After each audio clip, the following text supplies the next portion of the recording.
One of my favourite pastas from central Italy would have to be Amatriciana. Now I know I'm not pronouncing it right. I'm sorry to all my Italian friends, but I do know this. I cook this dish perfectly and you can too. It's a combination of pancetta, garlic and chili, lots of pepper and white wine, and I'm going to serve this with a tubular pasta. I want a really meaty pasta for this, so that's why I've chosen this. You can also just use regular spaghetti. So I've got some water boiling, rapidly boiling. I'll just remove that lid. And in with the pasta, lots of boiling water when you're using a long pasta like this, and a generous amount of salt. So 2 handfuls of salt. I'll grab my tongs and just press that pasta into the water. Now this thicker style of spaghetti takes longer to cook to get to al dente. So I'm going to give it about 8 to 9 minutes, which is just enough time to make the sauce. I won't say the name again because I say it so wrong. So first we need some pancetta, 120 grams of diced pancetta. Pancetta is an Italian bacon, pork belly, and it's cured and spiced. I love it, and I love how this is already chopped up for me in chunks because this is how I need it for this particular sauce. So into a pan, and I haven't turned the heat on yet, but I'll turn the heat on now. And the reason I do this is because I just want to slowly render out the fat in the pork because I want as much flavour out of that pancetta as possible. I'll also give it a helping hand by adding some good quality extra virgin olive oil. Now I can prepare 1 clove of garlic and then bruise the garlic, finely chop it and run a knife through it a few times. And this is going to go in with our chili. Now this is a fiery sauce, so a generous pinch of dried chili that I've already chopped up, but now I want to chop it with my garlic. All right, that's looking good. And, ooh, look at the pancetta. See how caramelized it's starting to get?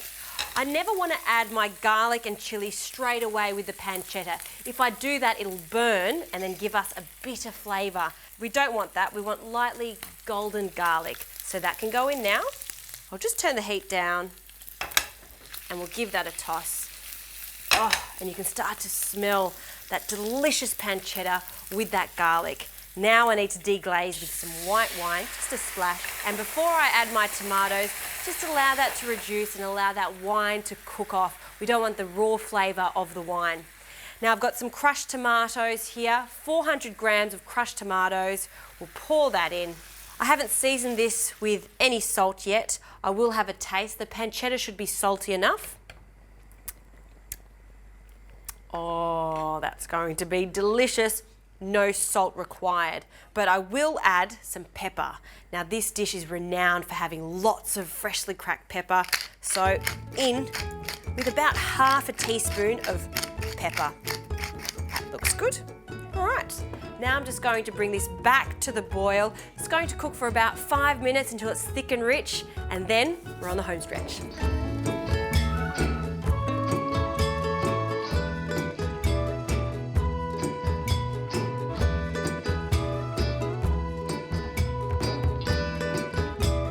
See how this sauce is thick and rich now? It's ready, and the pasta is ready too.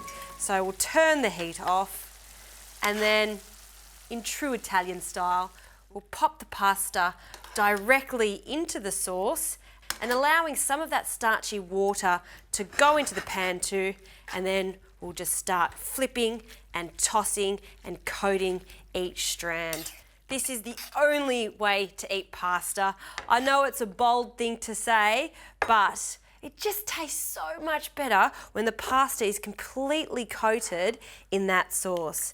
Now I'm just going to twirl this around a spoon so we get a nice mound of pasta straight into the center of that bowl. And then don't forget all of that pancetta sauce. Crown that over the top. Now, because I love the pepper in this, extra pepper on top.